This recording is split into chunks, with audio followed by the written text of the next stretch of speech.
The starting point of the authentication system is to let users log in. Let's create a new login view inside of the authentication blueprint. It will need the get method, but will also include the post method because of the form submission. I'll first instantiate the login form. We did not define it yet, so let's do that inside of the authentication forms module. The login form will need an email field, password field, and the submit button. I'll also define the basic input and data required validators, along with the required length. There is just one more validation I want to include. You can see that I created these custom validators for the registration form.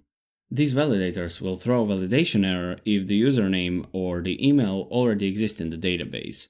I defined them inside of the form class because I will only need them for the registration form. However, for the login form, I want to check the opposite.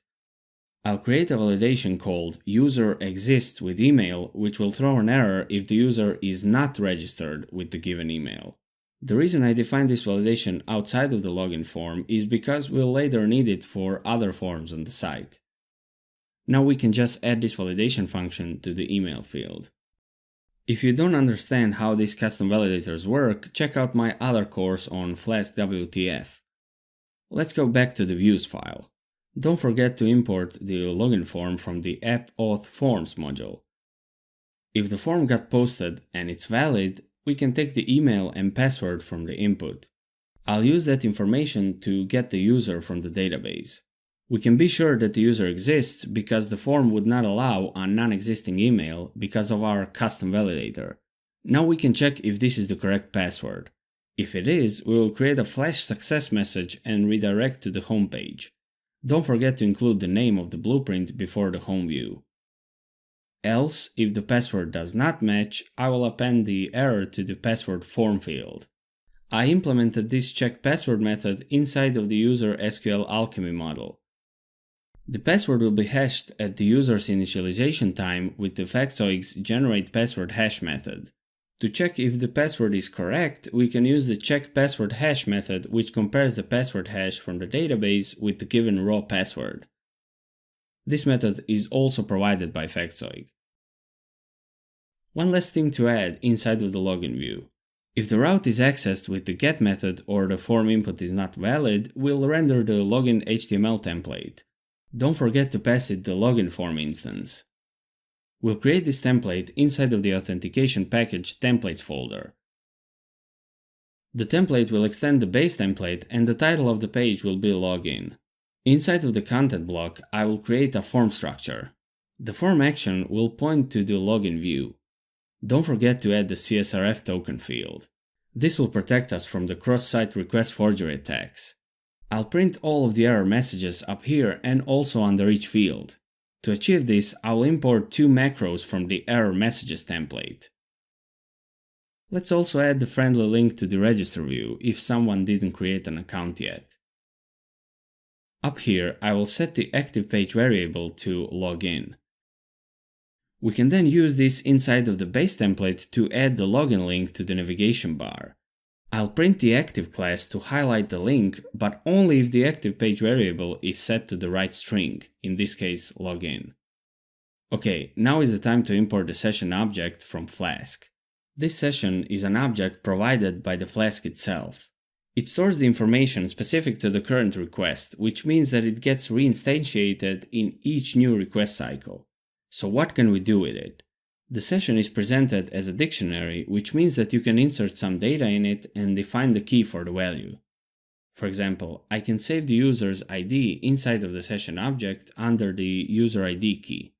Once the response gets sent to the user's computer, this session dictionary will be saved as a cookie inside of the user's browser. Cookie is a small piece of data saved directly inside of the browser. This cookie will always be sent back to the site of origin on each consecutive request. Like I said, the session object gets reinstantiated on each new request.